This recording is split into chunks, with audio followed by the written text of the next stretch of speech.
Cancer না হলেও ক্যান্সারের চিকিৎসা, গাফিলতিতে রোগী মৃত্যুর অভিযোগ। কাঠগড়ায় শহরের নামী বেসরকারি হাসপাতাল, মৃত্যু নিউটাউনের অশোক দেওয়ানের। গত বছর জুলাইয়ে পায়ে চোট বৃদ্ধের, হাসপাতালে আউটডোরে চিকিৎসককে দেখান। বৃদ্ধকে এমআরআই এর করানোর পরামর্শ দেওয়া হয়। এমআরআই রিপোর্ট দেখে ক্যান্সারের চিকিৎসা, ব্রেন ক্যান্সারের লাস্ট স্টেজ জানান চিকিৎসক। বায়োপসি ছাড়া ক্যান্সারের চিকিৎসা অশোক দেওয়ানের। অবস্থার অবনতিতে ফের ভর্তি করা হয় হাসপাতালে। চিকিৎসার বিল বেড়ে 60 লক্ষ টাকা হয়।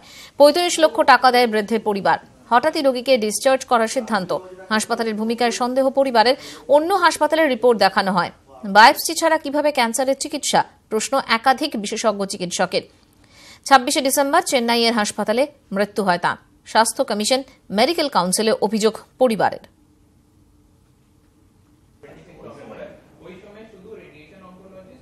7 জুলাই ওই এমআরআই করে 9 জুলাই ডক্টর বলে দেয় যে এটা high stage brain cancer. MRI report দেখে ও স্টিরিওট্যাকটিক বায়োপসি না করে বলে দিলেন যে বায়োপসি করে লাভ নেই, আমি তো জানি এটা হাই স্টেজ ব্রেন ক্যান্সার, উনি 18 মাসের বেশি বাঁচবেন না, আপনি রেডিয়েশন আর কেমোথেরাপি নিয়ে দিন, হয়তো কয়েক মাস লাইফটা বেড়ে যাবে। মাস অবধি রেডিয়েশন কেমোথেরাপি দিয়েছে, 1.5 মাসের প্ল্যানিংয়ের মধ্যে।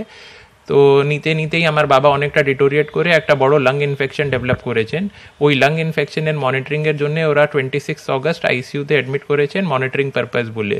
সেই নিয়ে 4 মাস 26 ডিসেম্বর অবধি উনি আইসিইউতে ছিলেন, থ্রু আউট অন ভেন্টিলেশন। ওই এমআরআই রিপিট করার পরে ওরা আমাদেরকে রিপোর্ট কিছু বলেনি। তখন সন্দেহ হয়ে আমরা এমআরআই রিপোর্ট তো দেয়নি, প্লেট নিয়ে মেডিকা হসপিটালে ডক্টর এল এন ত্রিপাঠীর কাছে গেছি। উনি আমাদেরকে ডিসক্লোজ করলেন যে ওনার কোনোদিন ক্যান্সারই ছিল না, ট্রিটমেন্টটা ভুল হয়ে গেছে, আপনারা কনজিউমার কোর্টে যান আর বাবাকে বাড়ি নিয়ে যান, ওনার আর কিছু হবে না। আমরা 3 জনে যা ভুগছি 8 মাস ধরে, আর কেউ জন্মে জন্মে না ভুগে।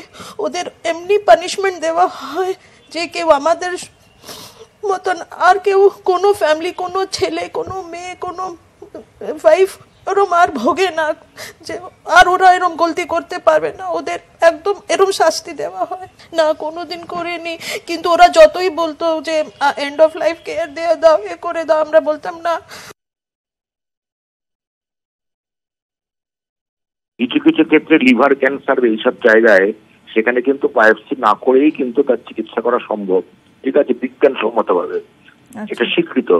সেই রকম কারোর হয়তো লাং ক্যান্সার আছে, তার ব্রেনে ছড়িয়েছে, ওই ব্রেনটার কিন্তু সবসময় বায়োপসি করতে হয় না। লাং ক্যান্সারটা আগে বায়োপসি খুব হয়ে থাকলে ব্রেনে বা হাড়ে ছড়িয়েছে, সেখানে সেগুলো কিন্তু ক্যান্সারের চিকিৎসা, সেই ব্রেন বা শরীরের হাড় যেখানে ছড়িয়েছে সেখানে চিকিৎসা করা যায়।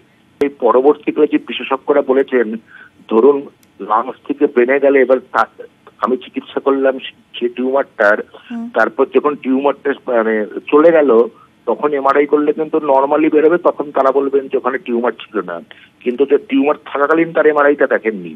সুতরাং এই বিশেষজ্ঞের মতামতগুলো কতখানি যুক্তিগ্রাহ্য এটা নিয়েও সন্দেহ আছে। কিন্তু সবসময় যে ক্যান্সার দিয়ে প্রমাণ করতে তা কিন্তু নাও হয়।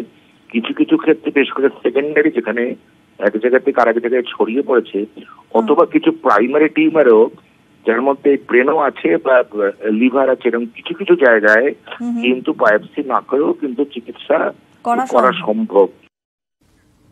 বাগরি ও গড়িয়াহাটে অগ্নিকাণ্ডের যে শপিং মল, মাল্টিপ্লেক্সগুলিতে ফায়ার অডিটের সিদ্ধান্ত দমকলের। আজ নাগের বাজারের কাছে একটি শপিং মলে যান দমকল মন্ত্রী। সেখানকার অগ্নি নির্বাপক ব্যবস্থা খতিয়ে দেখেন সুজিত বসু। সুজিত বাবু, কি খতিয়ে দেখছেন আপনারা? পুরো দেখছি যে এখানকার সিস্টেম ঠিক আছে কিনা, রিজার্ভার ঠিক আছে কিনা, পাম্পগুলো ঠিকমতো চলছে কিনা, ফায়ার অটোমেটিক যে সমস্ত পাম্পগুলো আছে সেগুলোর ঠিকমতো কাজ করছে কিনা, এই সমস্তগুলো দেখা হচ্ছে। ফায়ার সেফটি সিকিউরিটিটা দেখা হয় মূলত আমাদের ব্যাপার, যে আগুন লাগলে পরে সেই আগুনে মানুষের যেন কোনো ক্ষতি না হয়, সম্পত্তিটা যেন না ক্ষতি হয়, সেইটারই মূলত ফায়ার সার্ভিসের কাজ আছে। আজকে আমরা 24টা জায়গা, 24টা কলকাতা এবং কলকাতা সারা রাজ্যে আমাদের 141টা ফায়ার স্টেশন আছে, কিন্তু কলকাতা লাগোয়া 24টা আছে। তা আজকে 23টা জায়গায় হচ্ছে, একটা জায়গায় করা যেতে পারেনি, আগামীকাল সেই জায়গাটা হবে। মাসে 100টি করে আমরা ফায়ার অডিট রিপোর্ট নেবো, আর মার্চ মাস থেকে 200টা করে জায়গায় আমরা ফায়ার অডিট। ফল্ট দেখা যায় আগে তাকে শুধরাতে বলবো, সেই যদি না শুধরায় তখন আইনের পথে। সারা রাজ্যেই চলছে? সারা রাজ্যই হবে।